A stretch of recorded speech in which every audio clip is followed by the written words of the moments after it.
Okay. We are live. Excuse me. Right, just making sure everything's set up properly.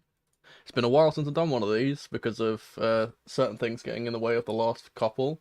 So, we are back. Oh, hi, welcome in.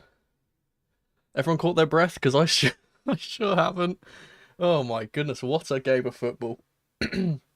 From a neutral's perspective, that was possibly the best of the Premier League that you can see. Obviously, from a Chelsea perspective, this feels a little odd because it's a draw that feels like a loss, but also feels like a win at the same time. So yeah, I my heart rate is through the roof. Oh man, and it has been a long time since we've done GBU, but I have fixed one thing. Hopefully, as many of you might know, there has been an echo that has been plaguing the stream, so that might be fixed now. I think I figured out what was doing that, so that should be fixed when we do the intro here. So, ah, okay. Well, if people are coming, let's start, shall we?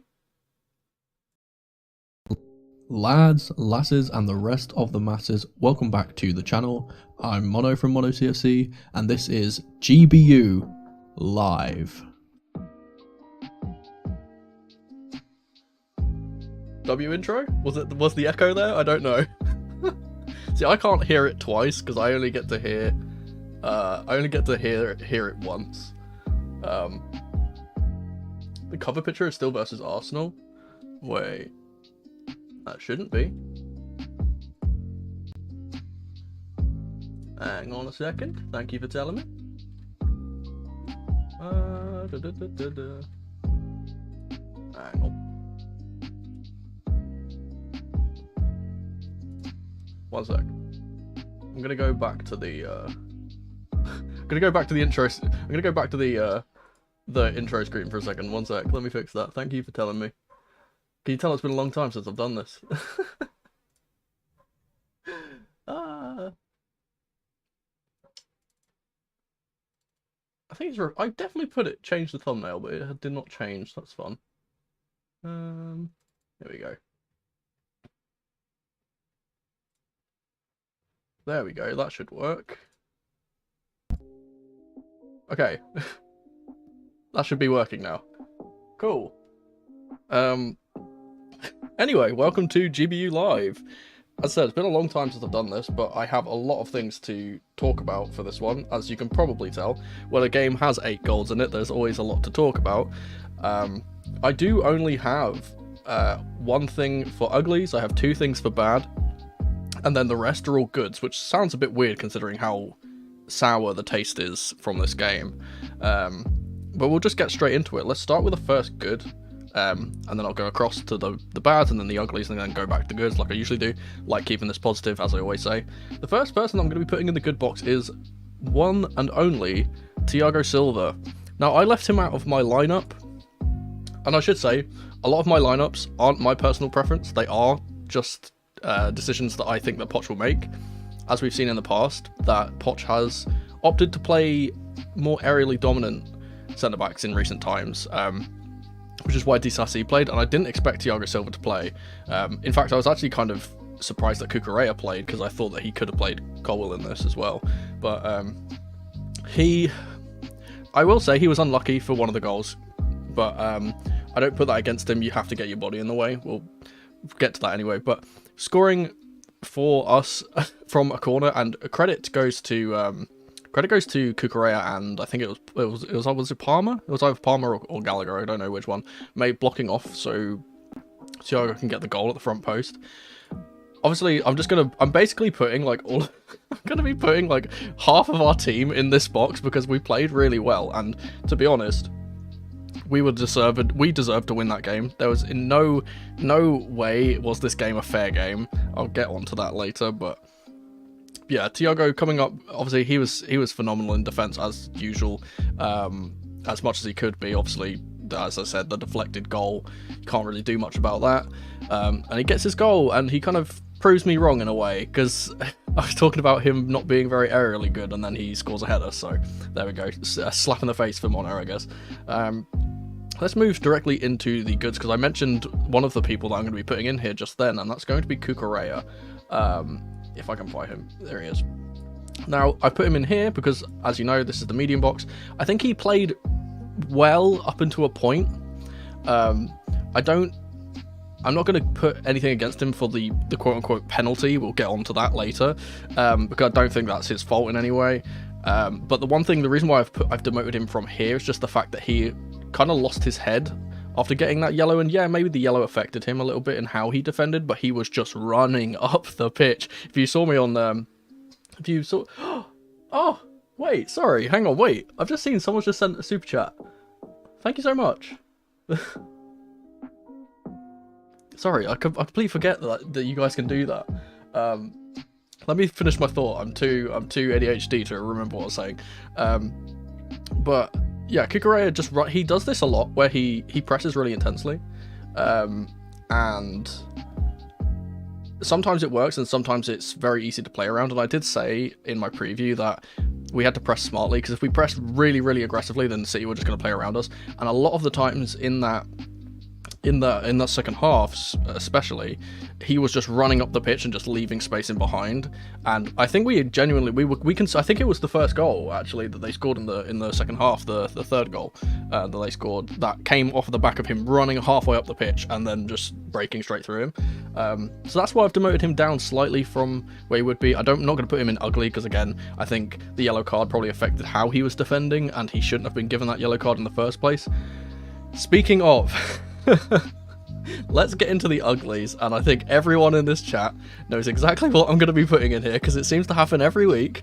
And you know what's funny about this is that usually I would use this as a symbol to describe what I'm going to talk about here, but because I knew who the referee was for this game, and I knew that this was going to happen, I preemptively made Anthony Taylor his own card, because I knew this was going to happen. And I don't know why this man, specifically with his history with Chelsea games, is allowed to referee Chelsea games. I don't know why a Mancunian is allowed to referee a game with a Mancunian team in it. I don't know why this guy has been demoted to the Championship and has somehow been promoted back up to the Premier League to play the most important game of the weekend. I don't understand it. I have no idea. I'm really annoyed that I have to monetize this channel, because I have some very harsh words to say about this man. And if you follow me on Twitter, you would have seen some of those. But I can't say them on this channel at least. So let's just get this straight. I'm going to talk about the two major decisions, because I think he got a few things wrong, but for both teams, as he usually does, because he's just incompetent and useless. The two major ones. Firstly, the penalty that Cucurella gave away. Never a penalty in a single, never in any fathomable way a penalty. Not only is it not even a foul, because Haaland is grabbing Cucurella first, he should have stopped it earlier for the injury that Gallagher had, and he didn't. He should have stopped it when there was a head injury to James. There was also a foul on Caicedo by Doku in the middle of this all happening, and somehow he still gives this penalty. And maybe you've got to blame VAR here, because they didn't correct the decision, and that's their job. They definitely should be. But like, it's just I just can't understand why this guy is still employed. I don't get it. Like, any other person on this planet, if they make a mistake in their job or make tons of mistakes in their jobs, you know what happens to them? They get fired, instantly fired. You get released. Here's your notice. You're gone. You can't stay at this place anymore. Got to go down the job centre, find a new job. These guys, all the referees, don't get that treatment, and I don't get it. He got demoted to the Championship, and we were all celebrating. We were all like, "Oh, finally, we've got a break." And then suddenly they're like, you know what? You know what'd be really funny? Chelsea's most important game of the season. We'll put him back in. I'm just like, hello? Anyway, let's get on to the second decision, which I think is one of the major decisions, is Kyle Walker should have walked. There is no fathomable way that him and the linesman have not seen that blatant handball outside the box. That would have been a second yellow, could have technically been a red card for denying a goal scoring opportunity, but I don't think it's that bad. He should have seen a second yellow. He should have been sent off. That could have affected the game, and admittedly, we don't play very well against low blocks, so maybe if we put them down to 10 men and they sat back, we wouldn't have got back into this game, so maybe it kind of worked in our favour, but still, it's a disgrace. It's a disgrace that this guy is allowed to even referee any game, let alone Chelsea games. But that'll be enough of my ranting on that scenario for now. I'll probably talk about it more on Twitter, because I have to just constantly yell at things about that on Twitter. Let's get back into the good box. The next player I'm going to be putting in here is, where is he? I've lost him on my list. Here he is. Conor Gallagher. I think this man, and I said this in my preview, I think this man is the most underrated player in this team, and I think hopefully now, after this performance, every single person is kind of coming around to the fact that this guy is so important for us. Not just because of the way he presses and the way he disrupts every team he comes up against, but the fact that he's now getting assists as well. Obviously, he got the assist for Thiago's goal, if I'm not mistaken. And he's now, again, he still had this before, but he was tied. Now he stands alone, I think, in the most assists for the team, which is for your central attacking midfielder you want. And obviously, people don't credit him enough for being creative. And yeah, people don't credit him enough, and I think I'm going to start putting him in this box every week, because he's been playing like top level every week.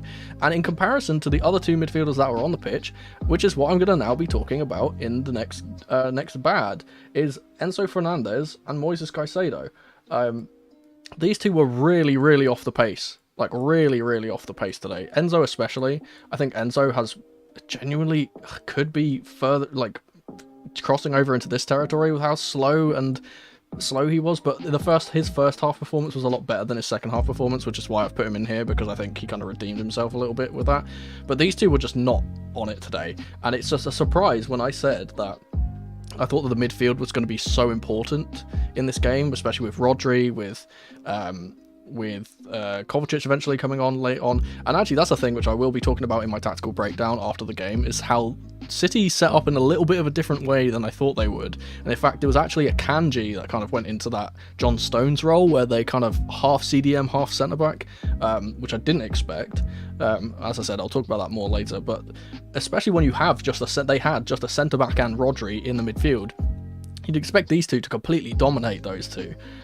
This is £200 million worth of midfielder in there, and they got genuinely outclassed, and the game was mostly won and lost on the wings.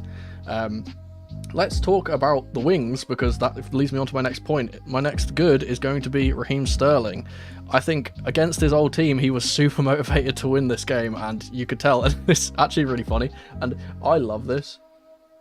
I love this because you see it a lot these days, where people are too respectful for their old clubs, and they're like, oh, I'm not going to celebrate against my old team. I'm not going to do that. Sterling said, nah, screw this. he ran down the pitch with his arms out, celebrating against City. And do you know what? He deserves that, because they do not respect him as much as they should. He carried that team with so many goals, and is genuinely a Manchester City legend, in my opinion. They don't have many, so, I mean, that's not hard to say, but... and he genuinely carried them, and then they discarded him and said that they didn't have any good wingers, and then they obviously brought on, instead, for his replacement, they brought Jeremy Doku, who had an absolute stinker in this game. And that leads me on to my next point. The person that I'm going to be putting in, another person I'm going to be putting in goods, is Reece James. Captain Reece James. Not only did he absolutely pocket Doku like he did last time they met, and I said he would, he always does this, he locks up every single left winger that ever exists, he locks them up in the penitentiary, but he gets the assist for Sterling's goal, and it was a beautiful assist. Palmer also contributing to that as well. This is the difference between having Reece James play and having Reece James not play, is that he makes us, and it sounds funny because we conceded 4, but he makes us so much more solid at the back. He contributes so much going forward, and in general, I think he just has and he's not a very vocal captain, but I think he leads by example, in the fact that every single game that he plays, he's an 8 or 9 out of 10. He doesn't play much because he's always injured, and I'm glad that Poch is kind of managing his minutes with taking him off at 60 minutes every single time. I don't think Gusto was that bad when he came on to replace him, and that's the kind of the blessing that we have now is that we do finally have someone that can come in at those last 30 minutes when James isn't playing and just stay in there and nothing really changes. Whereas before, in recent times, obviously we had an aging Azpilicueta who could not keep up with wingers. Gusto can kind of do that. I think Gusto obviously needs to improve offensively. He had a very, very big chance to score late on with his left foot, and he didn't. Admittedly, it's on his weaker side, so you can kind of excuse it, but if that was James, he's probably bagging. Let's just say that. The next thing that I'm going to be putting into the good box is my player of the match, just because of the sheer confidence that he exuded, and that is Cole Palmer. And in fact, it's not even Cole Palmer, it's Cold Palmer. I'm going to say Cold Palmer. I'm going to put this here because ice in the veins. Anytime he steps up to that penalty spot, ice in the veins. Admittedly, I saw that the penalty was given and I immediately turned around and did not really want to watch this, but I heard the roar of the crowd and saw that he scored, and I was happy because I was so nervous. That this seems to be a reoccurring thing with young players, is that they get in their heads too much. When it's a big game, it's against your old club, you think, oh, he's too nervous, he's going to sky it. Nope, he puts it in the top left corner and Ederson can't get anywhere near it. Absolutely flawless performance in general as well. He's the player that keeps us ticking, and I said in my preview that he gets in the team every single week. He's the first name on the team sheet every single week, and he continues with another goal here. And he's just so important in general of the way we play. And I can't see it. He's given Poch a real big selection headache now, because like Nkunku will come in eventually in December, January time. And how does he get in the team? Like, who does he replace in the team? I guess he takes out Sterling for Nkunku maybe, but I can't really see it, because the only other place you can put him is in the striker role. And that leads me on to my next point, that the person that is going in next is going to be Nico Jackson. People doubt this guy. People are saying he's awful, and I've always kept faith. I have had faith in this man since before we even bought him. That's the one thing I pride myself on, is that I got this one right. And he popped up with a crucial goal with a very good two-touch finish. And these are the types of games where you need your striker to be like that, where he doesn't get in the game very often. He didn't get very many touches, he didn't get very many chances, but when his chance came, he took it. And I said in my preview that we had to be clinical when we got our chances, and to our credit, we scored 4 goals, which doesn't happen very often. So yeah, Jackson goes in here, and I think he had a great game. In general, I think like whenever he did get the chance to get on the ball, he wasn't like losing it. And like, if you put it in the opposite side, if you talk about what Haaland does, he did a very similar job to what Haaland does in games for City, where he doesn't do anything for the entirety of the game, but then he's inevitable. He always gets a goal, and I think Jackson kind of had that feeling today. Obviously, getting the confidence from scoring a hat-trick against Spurs. He's now got one against City. We then move on to our next game, which will be against Newcastle, and I think against Newcastle he can definitely get a goal as well. He's going to start bringing up the numbers, and hopefully start pushing to get the more consistent output. I've just seen in the chat, I will say, I haven't put him in the greens because I don't have enough space, but definitely good shout there was Sanchez. I think he made some vital saves, especially that one from Haaland. It's a really good save. So he could have gotten in here, but he's just not one of the things which I put in here. The final thing for this episode that I'm going to be putting in here is for the manager, Mauricio Pochettino, and I will touch on this more in my tactical breakdown. I'm not sure when that will come out. What day is it today? It's Sunday, right? That should come out maybe Wednesday, Thursday, maybe even Tuesday if I get it out quickly. But yeah, Pochettino got this tactically right in every aspect today, and to be honest, if it wasn't for this man that's over here in the red, I think we win this game. 9 times out of 10, if we had a different referee, we win this game. And as part of the reason why I am very proud of our team, and I said at the start of this that this is a draw that feels like a loss but also feels like a win, and I do want to take away the main thing is that I think we're now showing that we are a team that is not only improving, but it has improved in general, and we're now starting to fashion chances and actually convert our chances, which was a problem. We were always creating the chances, we were never finishing them, but now I think we're starting to get into the patterns of play are starting to get good enough now that we can kind of predict where players are going to be, and they don't have to always think about what they're doing. They can play 1-2 touch, and they can get chances that are clear. And obviously, Pochettino's at the helm of that. He's the guy who's improving us, and he's the guy who, as I said, in this game, got it completely tactically right against one of, if not the best tactical mind in the Premier League in Pep Guardiola. Especially in the first half, I think that the way he mitigated City's press, and as I said, I'll touch on this more in a different video, but the way that he mitigated City's press was very, very, what's the word? A little bit snide, and just completely outfoxed City, and they didn't know how to deal with it. And obviously we had to kind of battle back in the second half, and that's another thing which he's doing, which he's made this team of individuals feel like a team, which we didn't have before all of these players. And we still have a lot of the same players that we had when we had Graham Potter, we had when we had Frank Lampard. We had the same players, but they never felt like they gelled together. They never felt like a team. They felt like a group of individuals.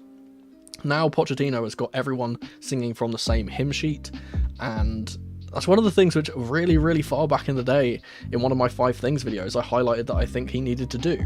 And he's now done that, and obviously now, in defeat, in victory, and in these draws, I think our team is much more together, and we can go ahead to Newcastle and be really confident that we can get a result there. Obviously, we've only got a point. I haven't actually... I think we still stay in 10th or 11th at the moment. A victory against Newcastle would put us up. Obviously, a lot of our rising up the league depends on the results of Brentford, Brighton and United, those types of teams, and obviously they all kind of did well other than Brentford. If we got 3 points here, we would have been above Brentford, but I think because they lost and we drew, I think they still stay above us by 1 point. But yeah, I don't want to ramble on too much because... God, man, I need to look back at this game in general to do my tactical breakdown. I'll have to watch this game like 4 times. But yeah, thank you everyone for tuning in. I will be hitting the outro soon. Yeah, as I said, the tactical breakdown will probably be midweek. And yeah, as always, keep the blue flag flying high, or whatever my outro will say when I get there. Peace. But that was just my GBU match review for this week. Thank you ever so much for watching.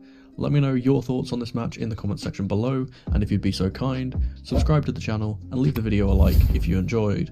Don't forget to tap the notification bell so you never miss a video from me, or check out some of the other videos on the channel on screen right now.